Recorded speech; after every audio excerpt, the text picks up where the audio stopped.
in 2011, Stephen Colbert stunned America by starting his own super PAC, and he showed just how thin the line is between bribery and legal political contribution. Well, it's 7 years later, and we want to check in on how all of that is going. So please welcome Colbert's personal lawyer for his super PAC, former Federal Election Commission chairman and current president of the Campaign Legal Center, Trevor Potter. Thank you so much.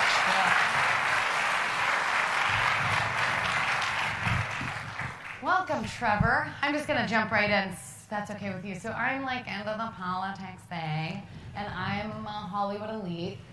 So as a Hollywood elite, if I want all of the influence I can buy, but I'm sure that there are like limits. So if I wanted to give as much money as I wanted, it would be like $1,000 would be the limit or something, right?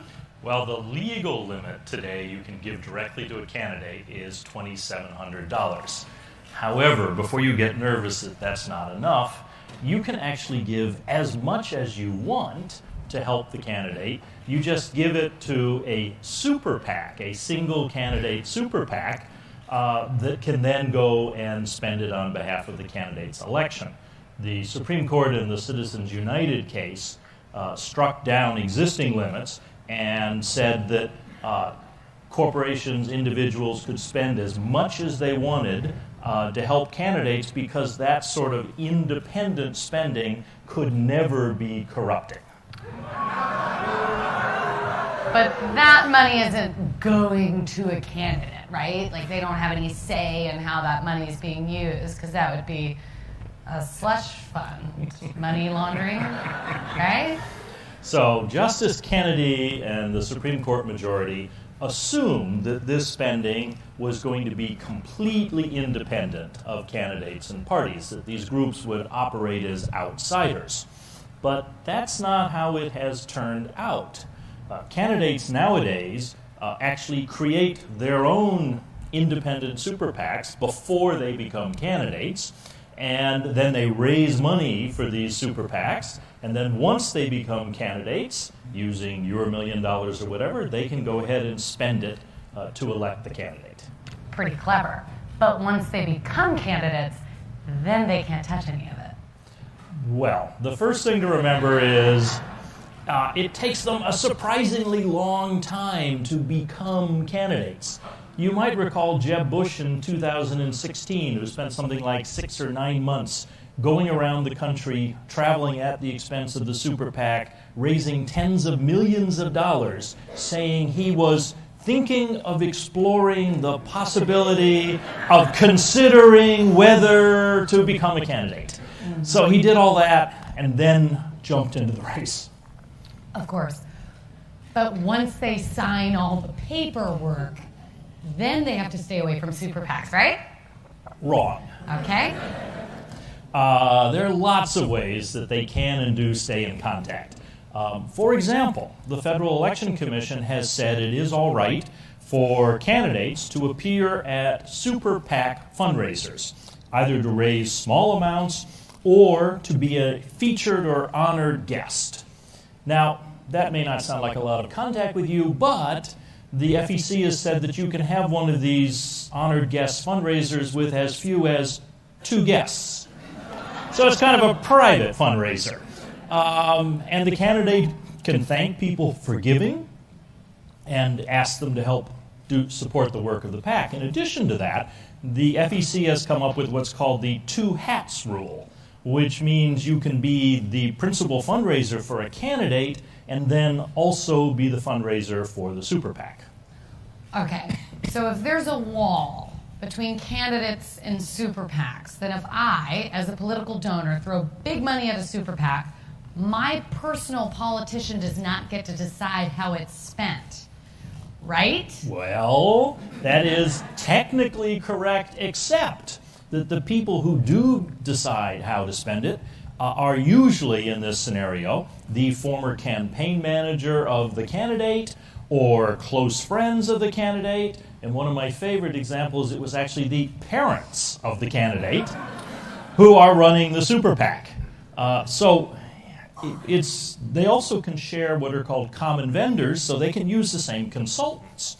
So basically, I think it's useful to see it as the other pocket on the candidate's coat.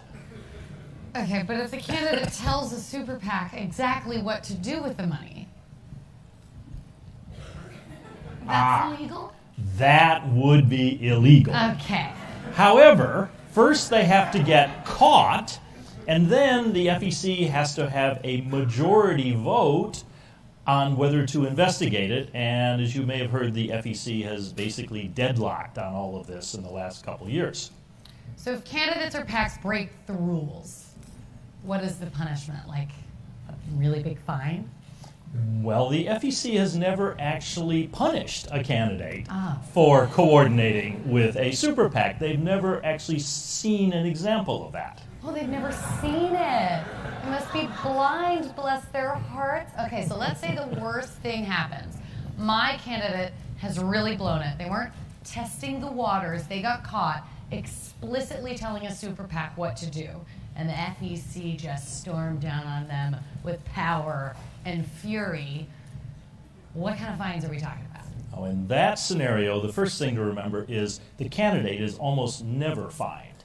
The candidate's committee or the super PAC or the treasurer might be, but not the candidate. Then, if the FEC levies a fine, which, by the way, the candidate or the super PAC has to agree to pay voluntarily, and if they don't agree on that, then the FEC has to take them to court and get a court order, and that takes time. But if they do all of that, then the problem is, will the FEC actually collect it? And there are lots of fines out there that have been levied that the FEC never got around to collecting. Got it. So I can give as much as I want to a candidate super PAC, and there are no repercussions for my candidate. But what about me? Am I listed as the main donor of this disgraced candidate? Well, if you didn't have a good lawyer and you gave directly, then yes, you would be listed as the donor to the super PAC. But if you have a good lawyer, they will say to you, well, you could give through an LLC. Maybe you already have a couple. If not, you could create one, and it can make the contribution and be listed as the donor. The LLC could be named anything you want. You could name it after your cat. Do you have a cat? God, no. But I have a dog. And her name is Pippi Lawrence Stocking. Ah, okay. So all the public will know is that an LLC named the Pippi Lawrence Stocking LLC gave $1 million to this super PAC. Now, your lawyer will tell you to keep it going and have it do a few other things to make sure that's okay, but you could do that.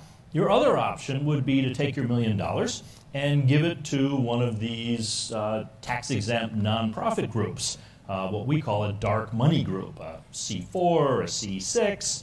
They don't disclose their donors. So you give them the money, you say you want it to go to the super PAC, you're supporting this candidate. They can go right ahead and either spend it themselves or give it to the super PAC, and your name will ever be out there. The Supreme Court, again in Citizens United, said don't worry about all this new spending because it'll be fully disclosed and everyone will know where the money is coming from. But that has not turned out to be the way they expected it to be. Okay. So let's say we've weathered the storm. My candidate is elected, but I want to buy more politicians. Let's say you're a politician. Could I, and I don't want to get too technical here, but could I just get you a bunch of gifts and bribes to get you to do stuff? Well, depending on who the politician was, yes.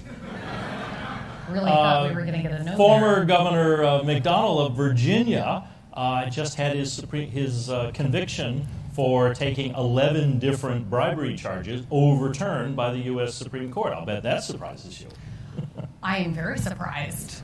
So I could just get you a Rolex, a vacation, just pay for your daughter's wedding? Literally all of those things were taken by Governor McDonnell. A wealthy businessman gave him and his family more than $170,000 worth of gifts and loans and wedding parties. Governor McDonnell's lawyers argued that that wasn't a bribe because what he did in return didn't count as a, quote, official act. He only introduced the businessman to state officials and asked them to meet with him and held events for the company in the governor's mansion. And the Supreme Court bought that argument. They said that was not a bribe, but constituent services. And since in another case, the Chief Justice referred to out-of-state contributors to candidates as constituents, I guess that means that every wealthy favor seeker in the country with a checkbook and a pocket full of Rolexes can go right ahead. Okay, so this is all really disturbing. Bribery is legal in America. Corruption is legal. So Trevor, are we at a tipping point? What is it going to take for us to get to a point where we were post-Watergate, where Congress felt obliged to take bold measures to unrig our system? I think we are at a tipping point. The good news is it's not too late. If you look at polls out there, it's the right moment. If you look at polls out there, about half the people say we should completely get rid of the current campaign finance system and put in a new one.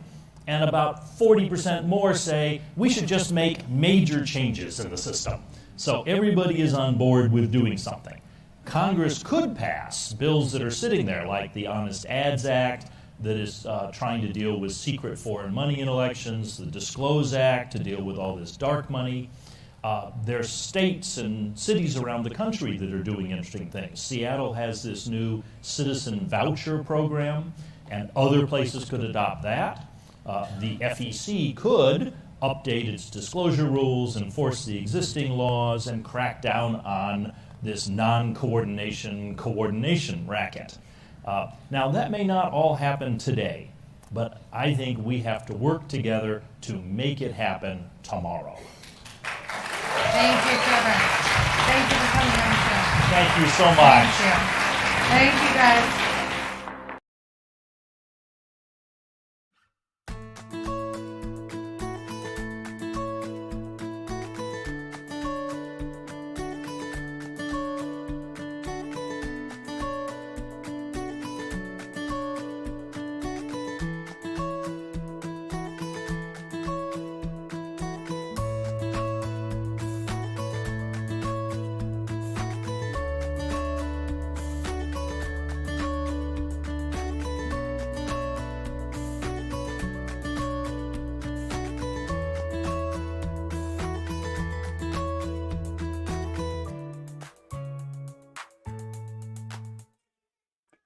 Hey, good evening, everyone. Oh, give me 1 second, sorry.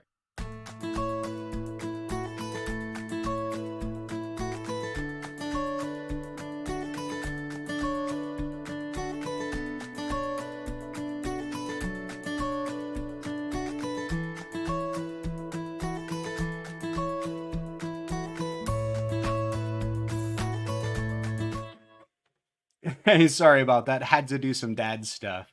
Hi, good evening. Thank you for joining me on my weekly live stream Q&A and update. My name is Dan Whitfield. I'm the Democratic candidate running for United States Senate here in Arkansas to unseat and replace Senator John Boozman. And I started with a different video today. That was Jennifer Lawrence and the old head of the FEC. And I wanted, it really talks about campaign finance in the terms on how it's being used to basically bribe politicians into working for special interests rather than working for their constituents. And that's one of the things that I'm going to talk about tonight is campaign finance reform. So I figured that kind of just fit right in with it. And of course, we all love the Mockingjay. So all right, let's get started. Not a whole lot has happened over the last week. I have met with my team leaders and we are building our list right now of different Democratic county meetings. And once we have all the different party meetings listed, we're going to start attending all of these meetings, talking with different parties around our state. And we're also going to work with connecting the different parties together, because I feel like right now in Arkansas, we have some counties that are really organized, and we also have some counties that just aren't organized and they're not getting the help that they need to get organized. So we have a bunch of different links, but none of these links are chained together. So we're going to do what we can to help bridge the gap between our different Democratic county parties, and we're going to be working on that over these upcoming months as we build our list and start attending them. So that's kind of what my team has been working on this last week, and we'll continue working on into next week. Another thing that I'm working on right now is I am starting basically an autobiography video. So a lot of politicians, they don't want you to know who they are. They don't want you to know where they come from, what made them who they are, anything like that. They want you to know as little information as possible, because every extra added bit of information that you learn about a politician could possibly make you not want to vote for that person. So that's created a culture of politicians that we don't know who our representatives truly are. And I want to be different than that. I want you to know who I am. I want you to know where I grew up, how I grew up, how I spent my teenage years, my middle adult years, and all the way to where I am and who I became today to make this man in front of you. And so I'm going to be making a video autobiography, and I will be working on that over the next several months. And I haven't decided whether or not I'll release it in an installment of like a 1-hour segment, where it's just talking about my life and things like that, so that I can put it on social media and on my webpage for people to get to know me a little bit, or if I'll break it out maybe in 15-minute installments so you don't have to worry about losing too much of your time all at once, kind of thing. So those are decisions that I'll make over the upcoming months as I film this video and edit it and create it for you guys. So I guess that's kind of where we're at. Not a whole lot has changed. Over the last week, there hasn't been a whole lot of, politically that has changed as well. Unfortunately, President Biden has signed a lot of really good executive orders. He's helped DACA students. He has now helped expand Medicare and Medicaid, which is amazing. He brought back the Affordable Care Act registration. So he's been doing a lot of good things as far as it comes to things that are going to benefit our society as a whole. Let's see what else has gone on. So, of course, I will bring up a little bit the Wall Street debacle that we witnessed over this last week. And I'm also going to talk real quick about COVID, because COVID, of course, hasn't gone away. Just because we're not seeing it on the news every single day, as much as we were these last several months, doesn't mean that it's gone away, because it's still here just as bad as it was before. Now, our death rate is starting to decline a little bit, but the infections are still here, and the vaccinations aren't quite where we need them to be yet. So by the numbers for Arkansas, let me go over this a little bit real quick.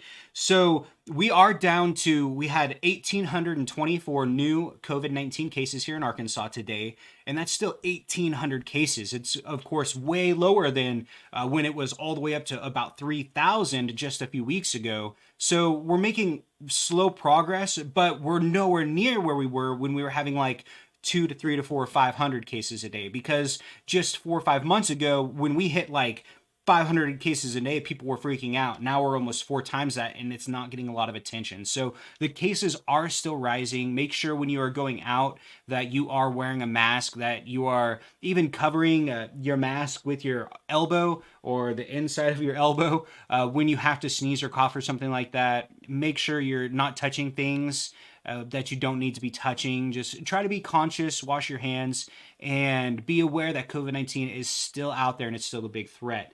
We did only have 7 new deaths today, which is a lot lower than it has been. Some days we've had over 50 and even over 60 deaths in one single 24-hour period here in Arkansas. And we are up to a total of 4,838 deaths. So we're approaching 5,000 deaths here in Arkansas. This is no joke. It's not a hoax. It's real. So make sure you're taking care of yourselves and your family. Now, it's not only elderly people dying. There are, of course, young adults who have died from this, children who have died from this, and a lot of people even in their 40s and 50s who have died from this. So make sure you're keeping yourself safe and your family safe, and of course the people around you. Even if you believe you do have antibodies inside of your body because you just got over COVID-19, even if you have the vaccine, it's always still a good idea to wear a mask, not only to keep yourself and your family safe, but to help the people around you feel safe as well. We are almost up to 300,000 total cases in Arkansas, so we're about to hit 300,000 cases and 5,000 deaths. Again, it's real. Make sure you're taking care of yourself and your family. Now, on a side note, another thing that's beneficial right now is vaccinations. So by the numbers for vaccines here in Arkansas, we've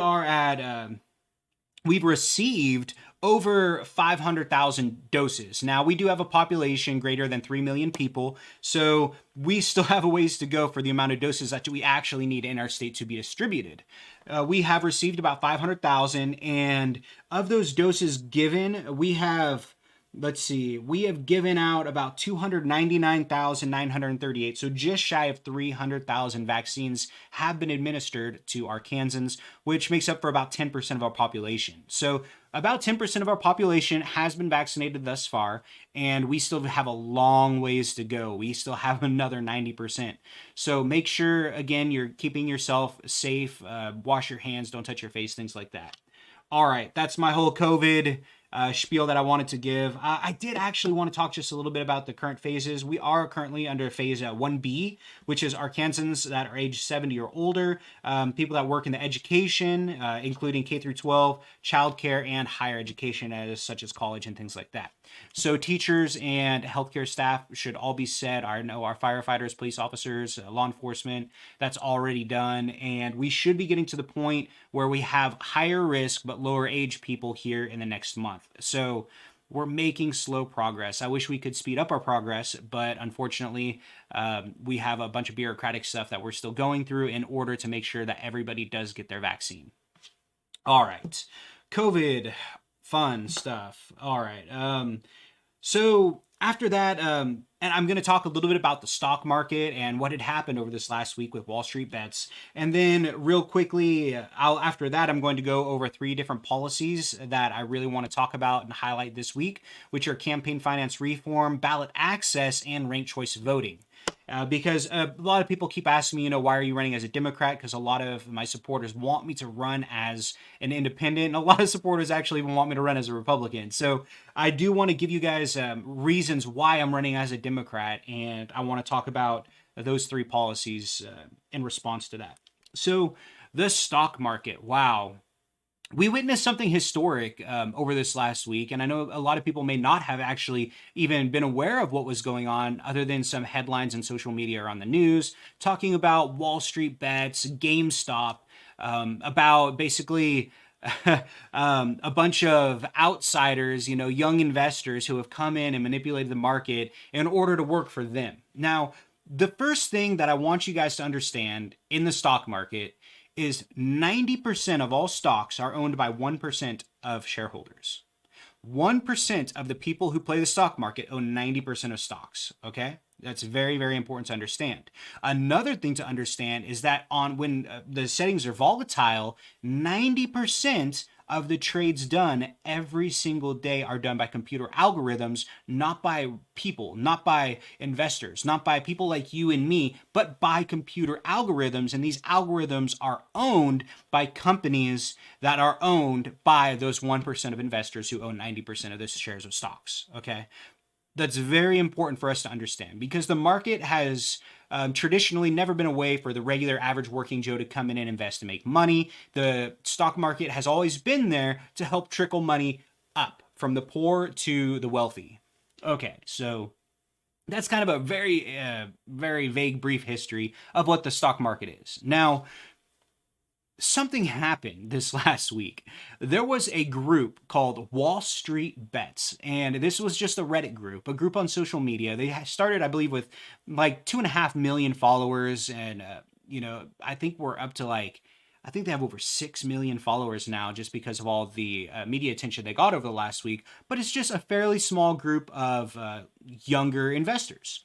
Now, what they decided to do was they found out that GameStop was basically losing a lot of money and that some big giant investment firms were shorting GameStop stock and they were trying to make a giant profit out of this company that so many of the younger generations really look forward to being able to shop at. Well, when this group found out that what was happening with the shorting of GameStop, they decided, you know what we're going to do? We're going to make these shorts squeeze.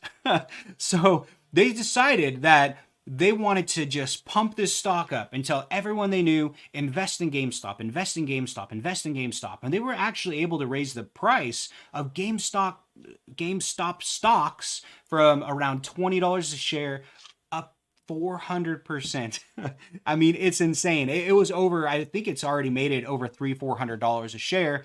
And it was just insane. And what that did was that forced these giant investment firms that were shorting this stock to have to cover their shorts, which cost them billions of dollars. And Melvin Investment Firm was one of the big ones that everyone was talking about. They lost over $3.5 billion and because they were trying to short GameStop, but these investors were pushing GameStop up further and further and further and further.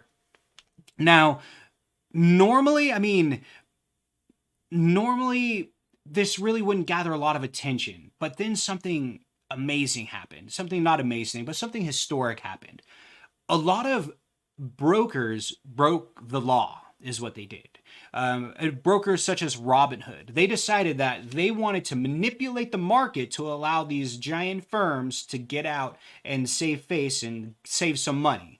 So what they did was they removed the ability for regular investors like you and myself to purchase GameStop stock. How crazy is that? So the only thing you were allowed to do if you were a Robinhood user and you had GameStop stock was you could sell it. You could liquidate. That's all. You couldn't buy any more. And by doing this, they forced the price to drop about 20 to 30% in a day. Now, when that started happening, Wall Street Bets was like, okay, well, they're taking away GameStop, so what are we going to do next? I'm not going to talk too much more about this because I don't want to bore you all with stock stuff. I just want to get to the legality part of it, and this is all relevant and to understand what happened. So this group decided, okay, well, since they're going to do this with GameStop, then we're going to start pumping other stocks instead. We're going to pump, they made a list. They're like, we're going to do Bed Bath & Beyond, we're going to do BlackBerry, we're going to do Nokia, we're going to do Gina, Sundial, all these different stocks are like, these are the ones that we want you to put money into and that we're going to invest into and raise the prices up. That way we can all make some money.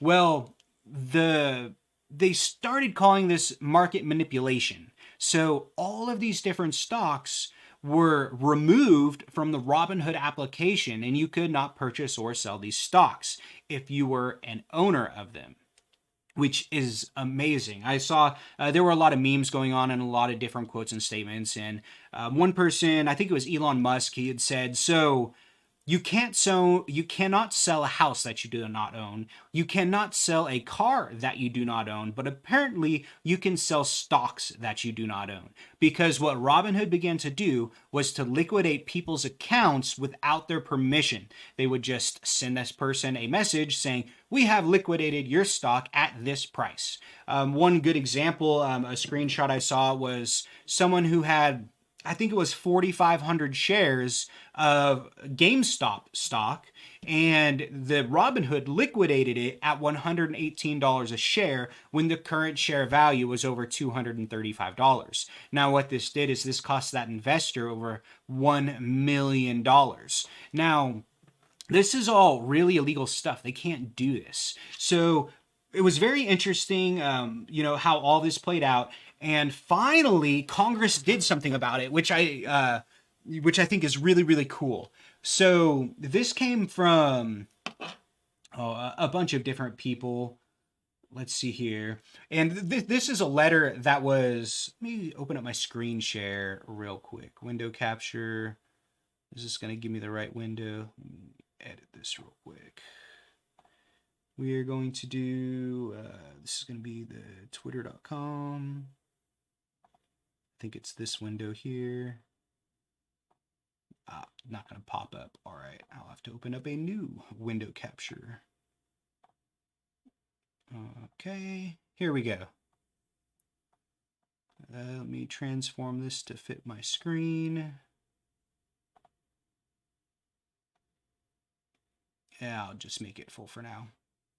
Okay, so what this letter says is this is from the House of Representatives to the Department of Justice. And it says, Dear Acting Attorney General, I'm greatly troubled with the events that have unfolded on Wall Street and demand action from the U.S. Department of Justice. Today, a FINRA-regulated broker-dealer called Robinhood Markets, Inc. halted the purchase of stocks for several publicly traded companies, including GameStop, BlackBerry, AMC, and others. This unilateral move was done so in a concerted effort to deplatform and silence individual investors. This began when an investment management fund called Melvin Capital Management placed an aggressive short sell on the company GameStop. To contradict this decision, the heavily followed Reddit page Wall Street Bets and their administrators advocated to their followers purchase GameStop stock using wow, what a tongue twister, that keeps killing me. GameStop stock using the broker Robinhood. The movement was so immense that it drove the stock price to over 400% of its previous value. And as a result, Melvin Capital lost billions on their return, and Robinhood blocked users from buying any more of GameStop stock, but still allowed liquidation. Now, this is where it gets really interesting. This is what a lot of people don't know is this next paragraph here.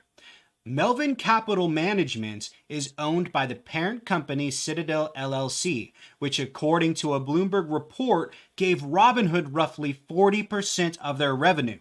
Knowing the involvement Citadel has with Robinhood, it is clear that the actions taken today were motivated by anti-competitive reasons, not for concerns of volatility claimed by Robinhood.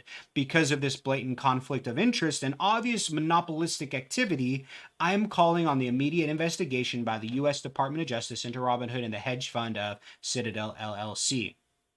So that's really important because that's just going to show that brokers and firms are working together to undermine working class investors. And what kills me about this is realistically, they're trying to say that working class people manipulated the market, but it happens every single day, and it's been happening for decades, since before you were born. The difference is normally what happens is these firms organize different stocks to buy and sell, but they do multiple stocks in small quantities rather than just choosing 1 to 5 stocks and running them up 100%. So they've been doing it for decades, and it's been helping trickle money up from the working class into the wealthy's pockets. And now that the working class, the lower investors, have found a way to trickle, fractions, tiny fractions of these people's wealth back down, it has become unacceptable, and they're working on changing the regulations on Wall Street. So that's just something I wanted to talk about. It was really big this week, and everyone was trying to figure out what was going on with GameStop. Well, that's what was going on. Now, Elon Musk has since tweeted that he will, if GameStop hits $1,000 a share, Elon Musk will put the GameStop logo on the next rocket he launches into space, which I thought was kind of funny. And that's where I'm going to leave the whole GameStop thing. I hope the Department of Justice investigates these brokers, make sure that they were not taking advantage of working class traders in order to help protect their investors. All right, moving right along. So I guess that's kind of all I wanted to talk about before I get into my policy and talk a little bit more about campaign finance reform. So I get the question a lot. Why are you running as a Democrat, and why won't you continue to run as an independent? Well, In order to get the kind of change that independents require to become viable candidates that will actually receive votes in general elections to help unseat some of these GOP operatives, such as Tom Cotton, John Bozeman, Mitch McConnell, Lindsey Graham, all these other corporate-owned tools, is we have to change the system. And the only way we're going to change the system is from within at this point. Let's see. As in running an independent campaign for the United States Senate over a 2-year period, I understand a lot of the hurdles that an independent candidate must overcome in order to even get on the ballot, in order to become a viable candidate, to get the votes to win an election. After I go over this, I see there's a lot of comments on all of these different platforms. I am on Twitch, Twitter, YouTube, and Facebook right now. I'll go through and read some of these in just a bit. But as an independent, you can't get these things passed if you don't get elected into office. Now, my platform very closely aligns with the Democratic platform. I have never really been a registered Democrat. I was a registered Republican for most of my life before leaving the two-party system and running and being an independent voter. But the Democratic Party supports a lot of my policy positions, such as putting people above profits, making sure that our society is judged not by the most wealthy among us and their economic gains, but by how we take care of the most vulnerable among us and things like that. So that's why I'm running as a Democrat. And running as a Democrat, when I beat John Bozeman in 2022, that's going to give me 6 years to help push legislation that is going to help independents in the future and other party members as well, such as ranked choice voting. Ranked choice voting is extremely important if we want to break the power that the duopoly has held over our political spectrum for basically decades at this point, nearly a century since we had a really viable third-party option. Now, the reason that we need ranked choice voting is because we run into this conflict a lot of we may not like one candidate, we may not like the other, and the candidate we like just isn't going to win at all. So now we're going to have to vote for someone we don't like just because we don't like the other person even more. Wow, how crazy is that? It almost doesn't even make sense the way that I say it. But you should never have to choose between a lesser of two evils, because the lesser of two evils is more viable than the candidate that you really like. And by having ranked choice voting, you can vote for the candidate that you really like and put a second for the candidate, the lesser of two evil, that may be more viable than your candidate. And as long as that more viable person has more votes than your candidate, your vote will be moved over to them. So what ranked choice voting will allow us to do is to never have to choose between our lesser of two evils again, which is why we always end up with either a Republican or a Democrat, except in the cases of Senator Bernie Sanders and Senator Angus King, which is very rare. So ranked choice voting is something that I can really push as a Democrat in the United States Senate. It's legislation I can submit, it's legislation I can vote on, and it's legislation that I can use my time when I do my weekly live stream Q&As to answer your questions about and to educate y'all on what it is and how it can benefit us as American voters.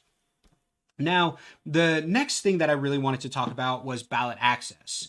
So I'm sure a lot of y'all are familiar with the struggles that we've gone through over the last several years with ballot access. And in fact, to date, my court hearing for ballot access still has yet to be scheduled. So I understand what it's like to fight for ballot access.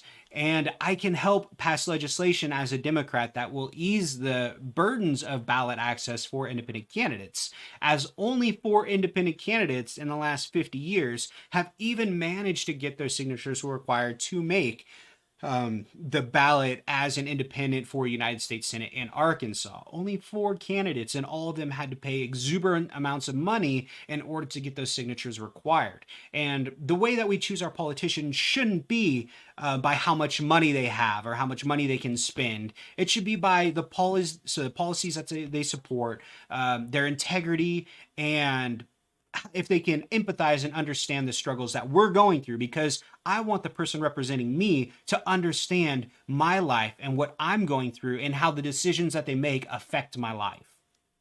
All right.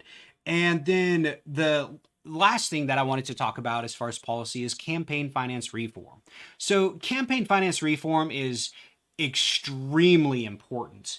Let me see here. I think I even have Wonder if I can take this down to 1. Okay, so campaign finance reform. All right.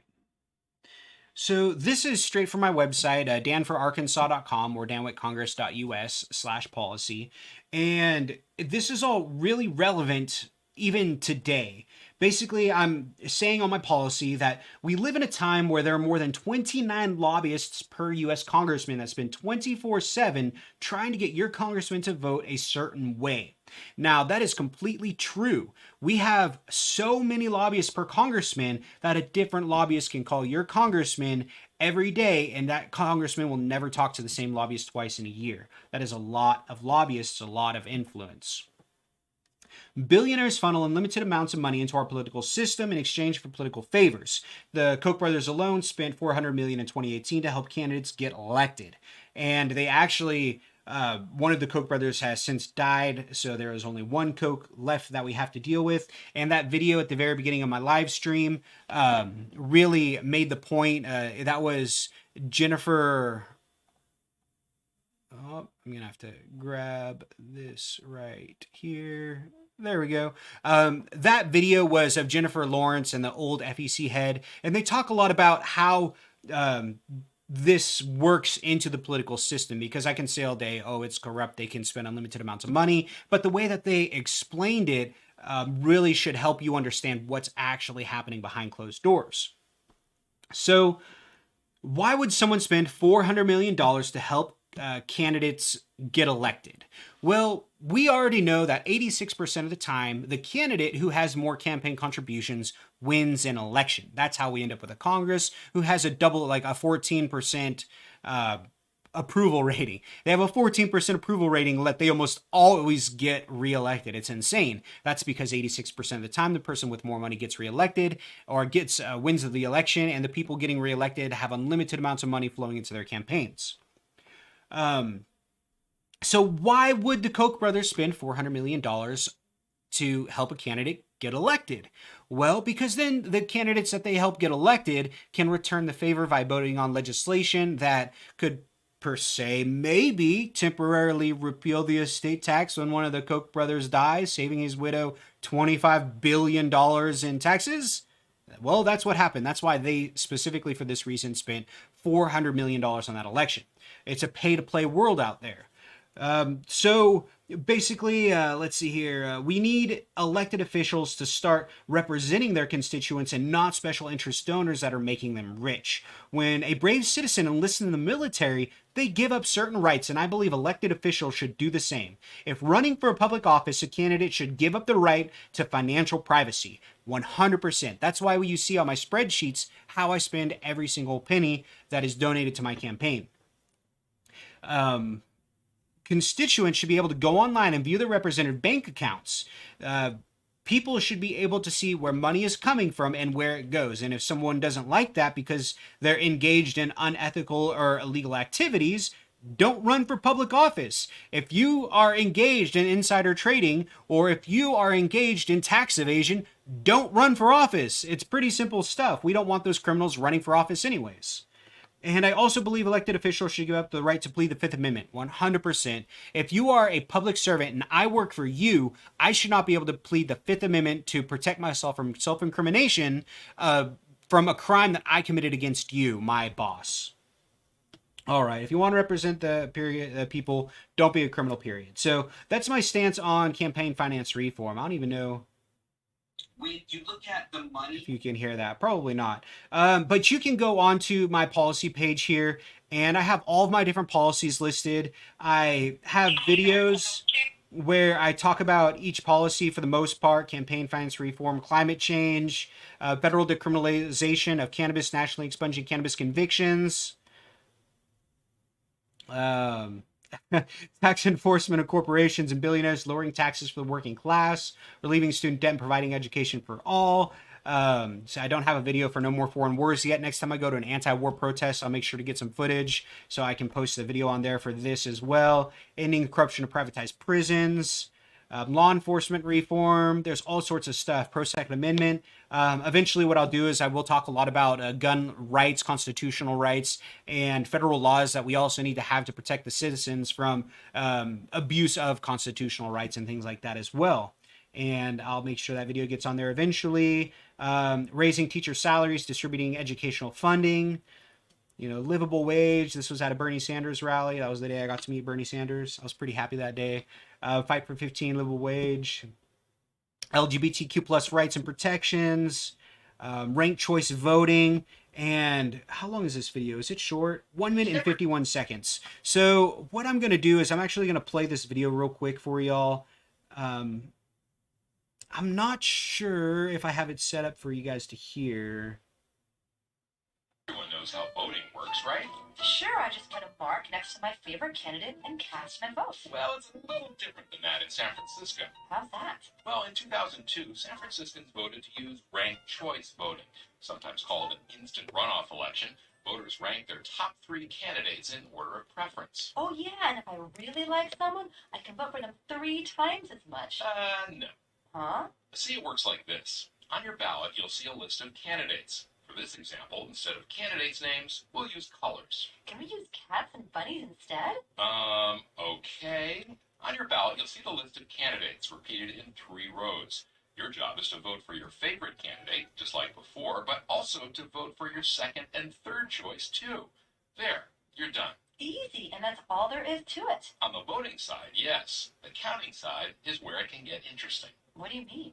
If any one candidate gets over 50% of the votes, that's it. They win. But if no one breaks the 50% mark, as usually happens with so many candidates in the race, there is what's called an instant runoff. Cats are in the lead now, but under 50%. Spiders came in last, so they're out, but everyone who ranked spiders number 1 will have their next choice redistributed and added to the overall tally. Now it looks like lizards are last, so they're out, and everyone who ranked them first has their second choice added. This process happens as many times as it takes for one candidate to get over 50% of the total votes. Wait, how did dogs get in the lead? Well, overall, by including voters' second choice votes, dogs got the most votes. I guess they are loyal. And that is how ranked choice voting works. All right. So it's just a very basic video on ranked choice voting and how it works. And I think ranked choice voting is very important, and we will continue to work on ranked choice voting. We actually had it on our state ballot initiatives for this last election, and unfortunately Secretary of State John Thurston removed it from the ballot using his elected authority one day after his donor, Senator Tom Cotton, wrote an op-ed on how ranked choice voting was bad. All right. Another one, preventing domestic abuse and accountability, bringing renters' rights to Arkansas. And not only to Arkansas, but since Arkansas is the only state without renters' rights, what we really need is we need federal legislation bringing renters' rights to our entire country, which will finally help cover Arkansans with the renters' rights that every other American enjoys.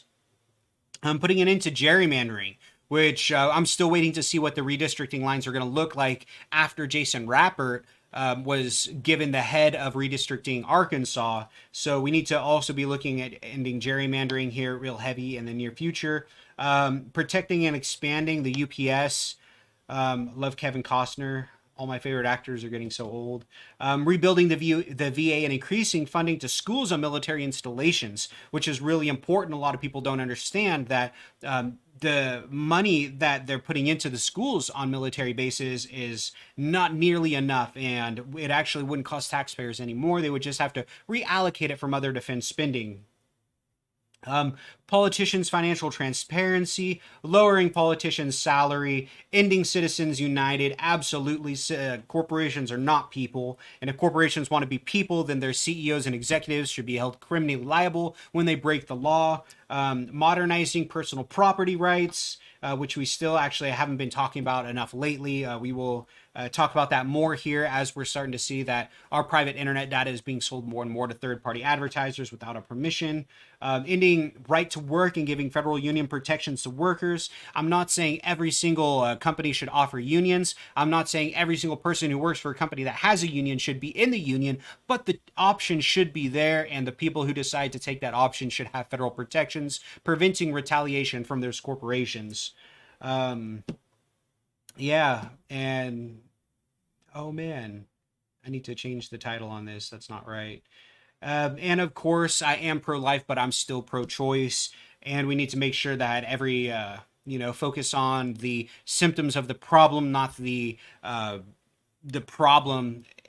Because if we just keep having this same abortion debate over and over and over again for another 5 decades, nothing's going to get accomplished. We just have to start addressing the problems, which I address in my policy here, which are going to be proper sex education and the access to real good contraceptives. And then, of course, my story about when I lost my daughter is on there. But that is my policy page. So make sure you check out my policy page because it's really going to help you understand the policies I support and why I am running as a Democrat. I've never really gone over my website here with you guys. Oh man, this is fun.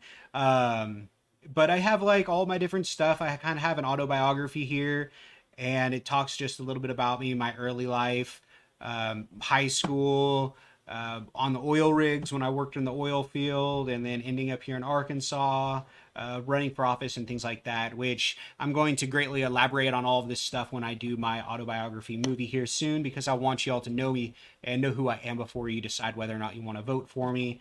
And of course, I have all of my media. I like to make sure that all my live streams and things like this are uploaded for everybody to see. I've got all my commercials, a 4-day tour, which we still have to finish this video. I'm going to get with you, Chris and Damon, to work on this as I work on my autobiography. These are different op-eds I did, understanding their pain, talking about law enforcement reform, ranked choice voting. All of my different interviews are on here. My Ask Me Anythings on Reddit, on Way of the Burn, my I Side With Medium, my interview from Wendy Love Edge, AR Can, my Daily Beans podcast, all these different things. I have so many different interviews on here. So if you still are unsure of who I am or what I support or whether you like me or not, make sure you check out some of these interviews, because you can see, I guess, kind of how I've grown. I don't want to say as a politician, oh man, I don't want to be a politician, but you can kind of see how I've grown through experience throughout this campaign. And hey, look, this was my video of turning in signatures to the Secretary of State's office. That's my stack of signatures right there. Yeah, so I mean, we've come a long ways. Oh, a lot of people don't even know what this is here. A lot of people have no idea. Look how cool this is, guys. This was from, oh man, over 2 years ago, nearly 3 years ago. I did my very first live stream Q&A. I did a 4-hour live stream while I was out catfishing on the side of the lake. And that's really cool if you ever want to check that out. You can skip through it. I ended up catching just one little, I think it was just a little channel cat in there. But yeah, so make sure you check all this stuff out. It's all really cool. And someone had asked about my hat before. So I had went through and I updated my shop. And now you can see on my shop, let's see here. You can see the hats are on here now. I think $15 is a really good price. Oh my gosh, the only reason I'm selling them so cheap is because I bought them 50% off during a sale on Vistaprint. These are usually $25 hats, so these are really good deal and they're awesome quality. I've got blue ones, I've got white ones, and I just have a few left. I think I only have like 4 hats left right now until the next sale that they do. Then I have categories. I also have some 2020 campaign gear that's left over. I don't know if you guys want some of this stuff. I'm going to lower the prices down significantly on this stuff. And as I get fill orders for this 2022 season, I'm also going to be giving out some free stuff. I mean, of course, who doesn't like a Tom Cotton's Bad for America? Too bad. Oh man, if we would have found out what we knew about Stolen Valor 5 months ago, I could have had Tom Cotton Stolen Valor. I could have had some really cool bumper stickers. But I've still got a bunch of stuff. So if you guys want any of that, let me know. If you have a yard sign from last season, make sure you hold on to it. And I will be printing out stickers made specifically for the yard signs that you can just slap right over that independent for US, and it's going to say progressive Democrat or just Democrat for United States Senate. And then it'll also have my new current website on there, Dan for Arkansas. But of course, you can still go to replacetomcotton.com and it'll take you to Dan for Arkansas or danwithcongress.us or whatever. So all that stuff's still on there. All right. And I am done going over my website. Let me go ahead and close this down. But I just wanted to show you guys some of that while I was going through my policy and saw it on there. But wow, we're only 40 minutes in. So let me go ahead and read some of my comments on here real quick. See if there's any questions, because I want to answer any questions that y'all have while I've got you here. Let's see. Thank you so much, Mega. So many different screens on here. All right, let's check out Facebook, because there's a few things on here. Oh, thank you, Jeannie, and I still hope you're feeling well. I can't wait until we all get the vaccine and we can go back out and have some kind of rally in Fayetteville. I'd love to make it like an anti-war, ranked choice voting, get out to vote, register, be a candidate, some kind of awesome event in Fayetteville. And I hope you can have your vaccine and I can have my vaccine and we can do all that. I'm excited. Bribery is in so many areas in our country. It is. It truly is. And it was really interesting about funding practices. And one thing I may do is maybe on my exit I won't. After I end my live stream, you can always go back into the live stream because it saves everywhere. And you can just watch the first 12 minutes. And on that first 12 minutes, you can see the video where Jennifer Lawrence, the Mockingjay, talks to the prior FEC chairman about campaign finance reform. Do I think Marjorie Taylor Greene should be removed? Absolutely. She is a seditionist. She is a bully. She has no business being in any elected position after the crime she committed, according to the 14th Amendment, Article 3, where it states that anyone who commits sedition is no longer fit to run for any public office in the United States of America. I don't know if I've seen that video one. I'll have to, let me click that and then make sure I pause it real quick. And I will check that video out as soon as I finish my live stream. I heard that Yellen had a position in one of the hedge funds that was shorting GME. Oh, that's interesting. Yeah, I'm not really sure who had any positions in those hedge funds. I just think like $70 billion was lost amongst them all. Let's see. How could a person's ideology shift from Republican to Democrat? Are they that closely related, or must have individual themselves have to have made a dramatic shift? So that's a really good question, Sonia. And I get that a lot is, how did I go from being a Republican to an independent to a Democrat? And, what was that catalyst? What made me change? And the reason I was a Republican for so long is because that's all I really knew. I grew up in a very Republican conservative household. I'm from California. My family loves Ronald Reagan. Everyone, Republicans in California, love Ronald Reagan. And that's just all I really knew. And by the time I was a young adult, social media still wasn't quite then what it is today as far as the freedom of information. And the only information that I was really getting was from this closed bubble that most conservatives are getting their information from Fox News, The Federalist, and Breitbart, all these different sources, these media sources. When you're a Republican, you like to surround yourself with those. So that's all you hear. You get stuck in this bubble, and that's all you really know until something happens. And then the bubble bursts, and then you start to hear from this source and this source and this source and this source. And you start to hear other things that are contradicting what you've been told your entire life. And when you finally start to open your eyes and look at all these other sources and try to, you have to understand not one source is completely correct, that you have to look at multiple sources and find the truth kind of somewhere in between is the way that I kind of look at it. And what was big for me was campaign finance reform. When I started to see how our politicians were purchased, and I realized that they were voting on things that didn't actually help us, but they helped their donors who had purchased them, that's kind of what opened my eyes and got me to the point where I was more, more willing to get kind of outside of that bubble and see what else was there. And I think there are a lot of Republicans here in Arkansas that are in that same exact position where they're just stuck in this bubble with friends and family and they just don't know what else is out there. And it's really hard to talk to someone in one of those bubbles as a Democrat because immediately, and there was great video evidence of this when I went to the BLM protest at the Arkansas State Capitol building.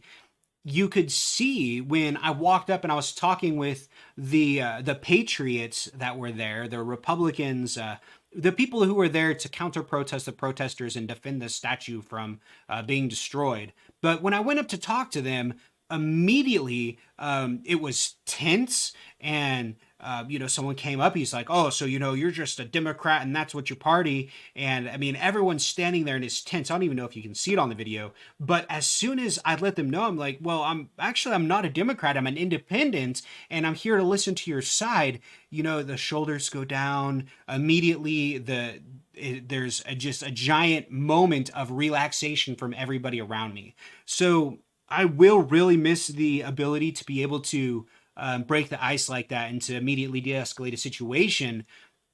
So it's just really hard.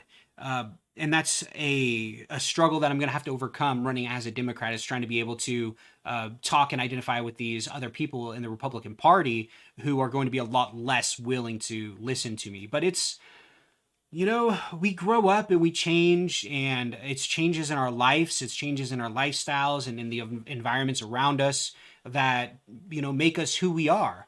And all I can do is just try to talk to people and use my own experiences, being in the same situations that they are in, to try to help them. Maybe you can't open their eyes for them or tell them, but to maybe help motivate them to want to look for themselves to see what else could be out there. Sorry, I kind of went on a lot about that question. What committees am I hoping to sit on in my first term as United States Senator? That's a really hard question for me, Juan, because when I went through the entire list of committees, I think I could probably do well at any of them. I would love to sit on every single committee in the United States Senate, but it's going to be kind of, I guess, whoever's going to take me, I'm going to sign up for as many committees as possible, whichever ones don't conflict with each other. And I plan on spending my 6 years working for y'all just 100% of the time. And I worked 7 days a week for several years, and it's nothing new to me to work all the time. And I think that in order to serve and to actually truly be a patriot and to do my duty to the people, I would have to be making the best of my time and working on as many committees as possible to help push the agenda to better the lives for Arkansans who are my constituents. Is there any incentive for the GOP to accept a change to ranked choice voting? Absolutely not. The GOP is going to fight ranked choice voting tooth and nail the entire time. And a lot of the Democratic Party is going to do the same as well, because the only thing ranked choice voting can do is it can start to give the people the power to vote for who they want to vote for, regardless of the political party of that person. So it's not in either of the party's best interest to pass ranked choice voting, which is why it's going to take just massive public pressure and a lot of progressives in office in order to get some kind of policy like that passed. What advice do you have to someone looking to run for public office in Arkansas? So the best advice I can say is you have to start somewhere.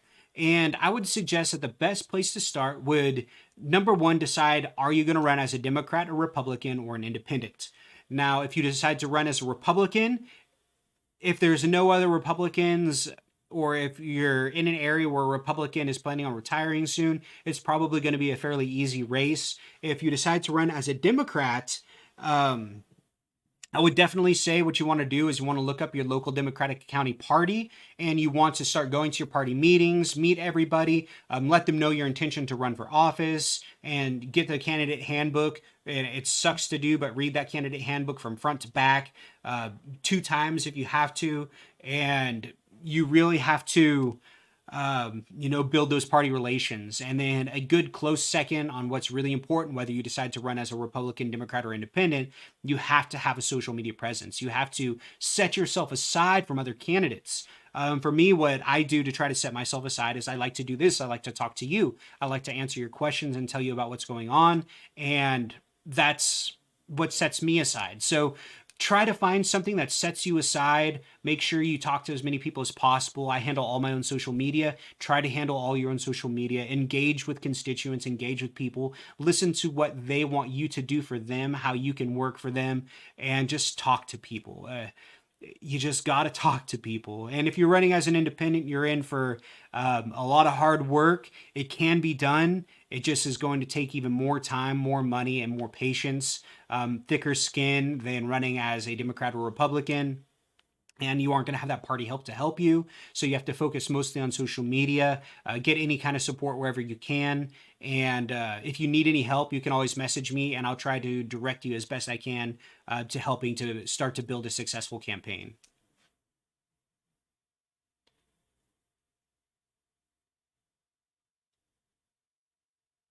Do I think that wearing a ball cap makes you more palatable to us Arkansans?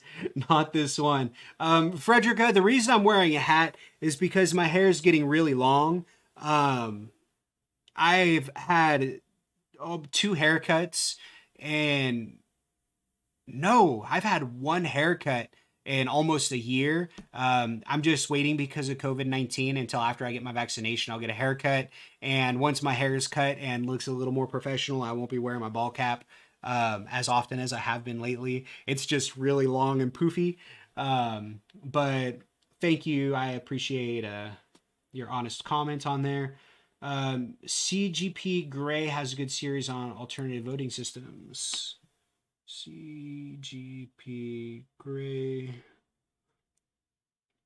Alternative voting. All right, I'll have to check that out. Thank you, Juan. Maybe a top hat would be better.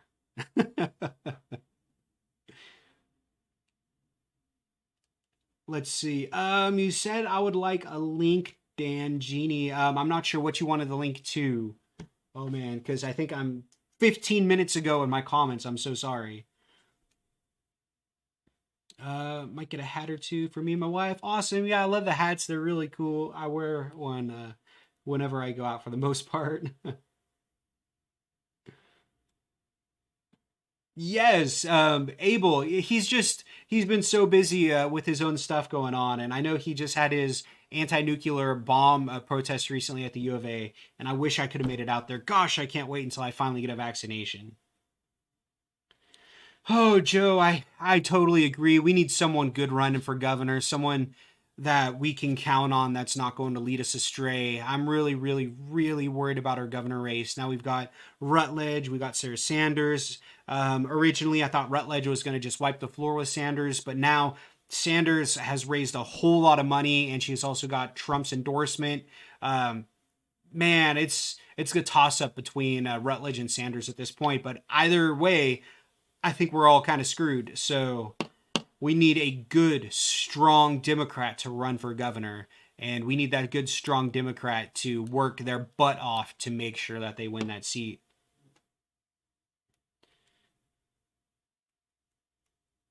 Let's see. My connection has been cutting in and out tonight, but since work is done, a campaign calendar, are those dates available on the website? Were they to pertain to supporters? So I'm not making the times and dates of all the Democratic County Party meetings available for the public to see right at this point, because I don't know if the parties. I mean, I guess it is all kind of public information, but I'm not going to do that at this point. But it's something that we can talk about and think in the future if people are interested in joining more meetings.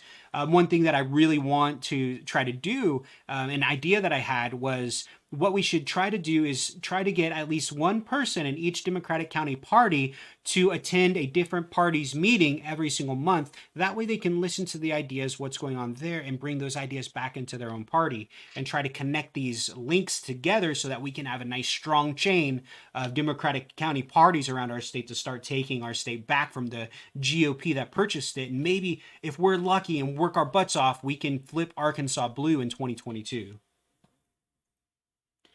How do I think Biden's relief plan will change the opinion of those 74 million voters?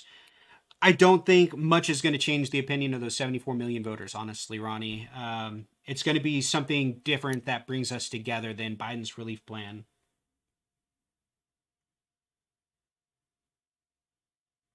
Let's see here. Oh, I'm almost all cut up. Can I imagine that any of the 3 GOP candidates for air governor will condemn the groups that assaulted the Capitol? Absolutely not. I mean, one of the candidates, Leslie Rutledge, she's a seditionist herself. Tim Griffin, I have no idea what that dude's thinking. He keeps way under the radar. I'm not really sure about him. And Sarah Huckabee Sanders has already released a campaign video basically stating that everything is the left's fault. So, yeah, I don't think so.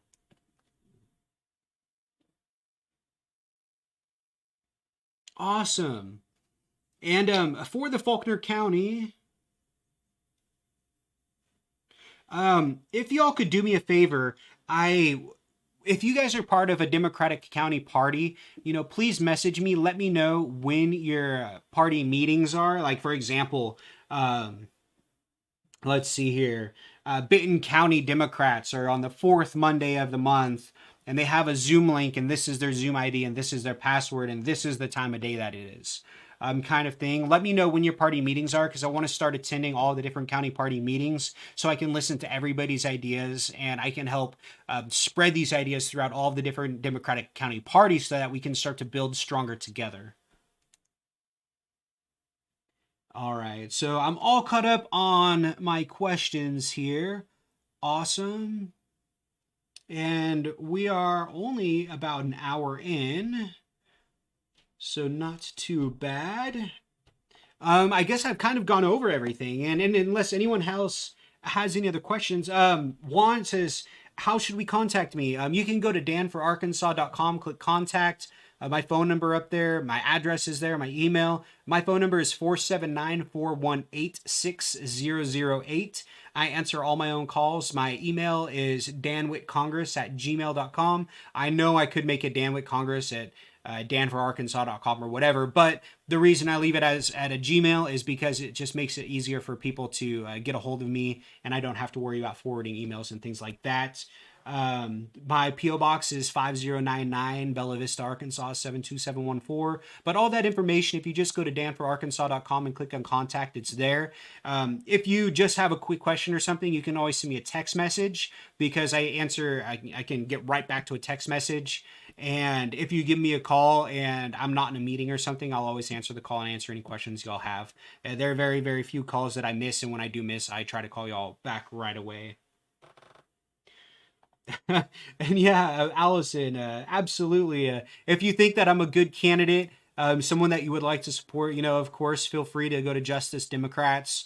I can't nominate myself for Justice Democrats. Other people have to. It is kind of a painstaking process. It does take a little while, like at least 15-20 minutes to answer all the questions that they have. And if you are nominating me for Justice Democrats and you have a question, feel free to reach out to me and I'll answer any questions that you guys have. Brand new Congress is another good one. Yeah, but I'm feeling pretty confident right now. I'm feeling really good about this campaign. In case y'all didn't know, Senator John Boozman has officially announced he will be running for re-election in 2022. So we don't have to worry about Asa or anybody else running for U.S. Senate. It will be John Boozman, and I will be running as a Democrat. I'm not sure if the DPA is going to waste a candidate to primary me yet, or if they'll just put that candidate against a more important position, like maybe not allowing Jason Rappert to run unopposed for lieutenant governor, or something like that, or for a House position. But I will be running against Senator John Boozman. It's good to know that, because I've got a lot of information on the way that he's voted. I have a lot of information on things he's done to hurt his constituents, and I will make sure to fight fire with fire. I'm not just going to be that docile Democrat. I'm going to bring the heat. I'm going to make sure everybody knows his shortcomings on how he has failed us as Arkansans and as Americans to make sure that we do win this election in 2022, because we have to keep the Senate majority. There's no way we can give McConnell another 2 years to become another Grim Reaper of bills and keep anything from getting passed by just stonewalling everything. So this will be a very, very important election, and we are really going to have to be busy and focus on making sure we have people registered to vote, focus on making sure people are energized to go out and vote, that they're ready to go vote, that they're excited, that they are going to go vote because they care about their candidates and they care about their future. And I think that we are going to be able to bring some candidates to Arkansas this year, this upcoming year, that will be able to get those voters energized to do just that. So, Juan, thank you for asking. I actually had forgot to mention, and thank you so much, Luba. You're amazing. You and your family, you guys are so beautiful and awesome. Has the DPA gotten back to you about lowering the filing fees? We have the highest filing fees in the nation for either party. No, the DPA has not gotten back to me. I had left a voicemail. I'm not the kind of person who just calls back and leaves a voicemail every single day. I don't want to annoy them, but I will call again on Monday and leave a second voicemail if they don't answer. And we'll see what happens so I can talk to them about the filing fees, because that's the biggest pushback I'm going to get as I'm trying to find candidates to run for offices who Republicans have been holding on a post for several years. Is I don't have $3,000 or $4,000 or even $1,000 to run for office right now because COVID, and yeah. So we'll see what we can do about getting that done. I know our state representative or state senator, Greg Letting, he has been kind of, spearheading the battle for lower filing fees. So I might reach out to him and see if there's anything I can do or he can do to try to speed up the lowering of filing fees and start a whole movement for it so we can, again, flip Arkansas blue in 22. I like that. Let's flip Arkansas blue in 22. We can do it. All right. So I've gone over kind of everything that I needed to do on here. Thank you guys so much for taking time out of your Saturday night to take part in my weekly live stream Q&A and updates. You guys are just the best. Let's see, DPA won't have a vote on changing filing fees until this summer. So yeah, they're going to vote on it this summer, but at least hopefully we can bring some different options to the floor to make sure that we have several different things to vote on this summer so that we can vote on the one that's going to allow the most candidates to run so that we have the fewest amount of unopposed Republicans possible. But thank you guys. I appreciate it as always. If you have any questions, reach out to me. I'm always here for you. I guess that's about it. So have a good night. May God bless y'all. May God bless America. May God bless Arkansas and your families. And you guys have a wonderful weekend.